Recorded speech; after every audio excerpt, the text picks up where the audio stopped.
Hello, this is the book of History of Modern India by Bipin Chandra. I am going to cover the the growth of the East India Company and the growth of the East India Company's trade and influence. That is a part of the third chapter, European penetration and the British conquest of India. So let's start the part, the growth of the East India Company's trade and influence.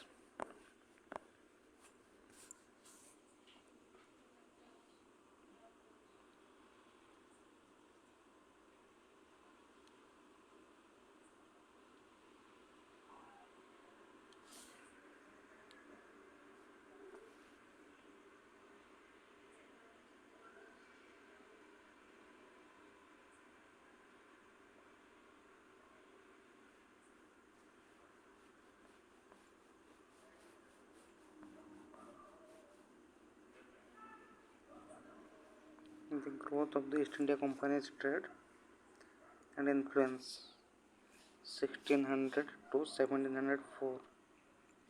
Okay, the English East India Company had a very humble beginning in India by 1623. It had established factories. Factories means trading post in Surat, Broj, Ahmedabad, Agra, and Muslipatam. From the very beginning, it tried to combine trade and diplomacy with war and control of the territory where their factories were situated. Conditions in the south were more favorable to the English as they did not have to face a wrong Indian government there. The great Vijayanagar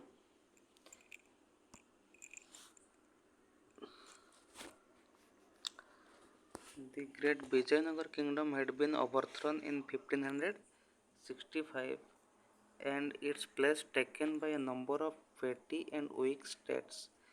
It was easy to appeal to their greed or overweigh them with armed strength. The, the English opened their first factory in the south at Muslipatam in 1611, but they soon shifted the center of their activity of Madras, the lease of which was granted to them by the local Raja in 1639. The Raja authorized them to fortify the place, administer it, and coin money on condition of payment to him of half of the customs revenue of the port. Here the English built a small fort around their factory called Fort St. George. Okay. Interestingly enough, from the very beginning, this company of profit-seeking merchants was also determined to make Indians pay for the conquest of their own country. For example, the court of directors of the company wrote to Madras authorities in 1683, "We had have you we would have you to strengthen and fortify our fort and town, that is Madras, by degrees, that if may be terrible against the assault of any Indian prince and the Dutch power of India, but we must needs desire you so to continue your business, but with all gentleness, that the inhabitants may pay the full charge of all repairs and fortifications." The islands of Bombay was acquired by the East India Company from the British government in 1668 and was immediately fortified. Okay.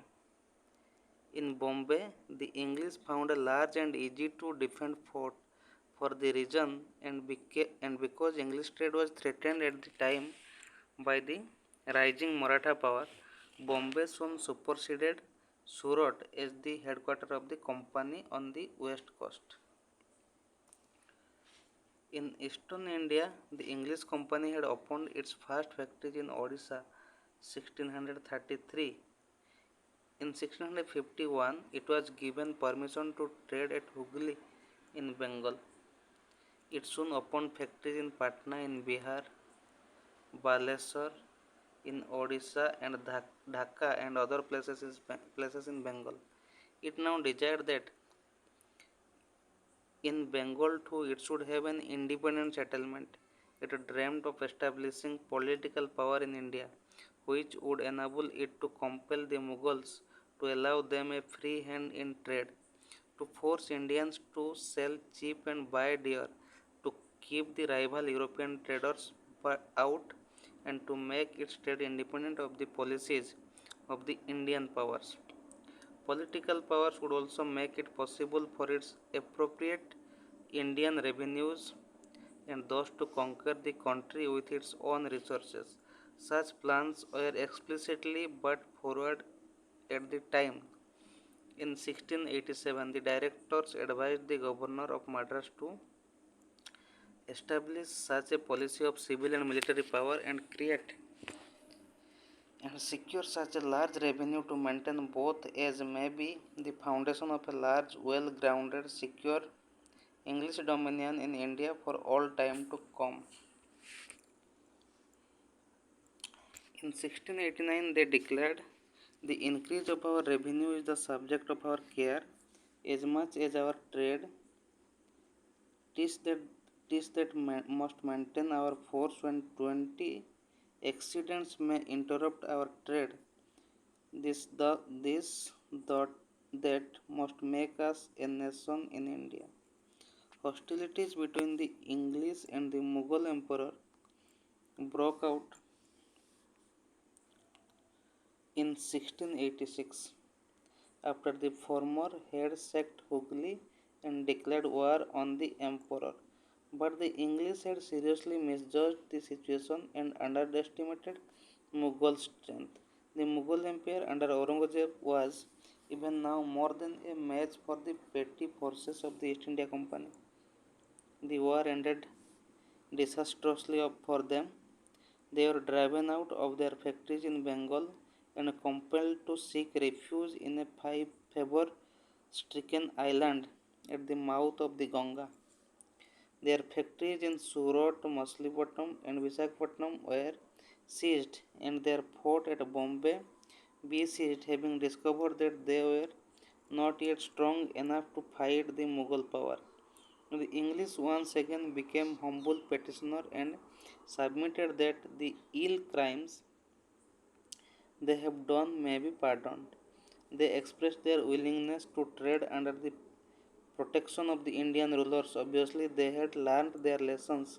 Once again, they relied on flattery and humble entreaties to get trading concessions from the Mughal emperor. The Mughal authorities readily pardoned the English folly as they had no means of knowing that these harmless looking foreign traders would one day pose a serious threat to the country. Instead, they recognized that foreign trade carried on by the company benefited Indian artisans and merchants and thereby enriched the state treasury. Moreover, the English, though weak on land, were because of their naval supremacy capable of completely running Indian trade and shipping on Iran, West Asia, Northern and Eastern Africa, and East Asia. Aurangzeb therefore permitted them to resume trade on payment of rupees 150,000 as compensation. In 1698, the company acquired the zamindari of the three villages Sutanati, Kalikata, and Govindpur, where it built for William around its factory. The villages soon grew into a city, which came to be known as Calcutta in 1717. The company secured from Emperor Farooq Shah a firman confirming the privileges granted in 1691 and extending them to Gujarat and the Deccan. But during the first half of the 18th century, Bengal was ruled by strong Nawabs such as Murshid Quli Khan and Ali Wardi Khan. They exercised strict control over the English trade and prevented them from misusing their privileges. nor did they allow them to strengthen fortification at Kolkata or to rule the city independently. Here, the East India Company remained a mere Jamindar of the Nawab. Even though the political ambitions of the company were frustrated, its commercial affairs flourished as never before. Its imports from India into England increased from 5 lakh pound in 1708 to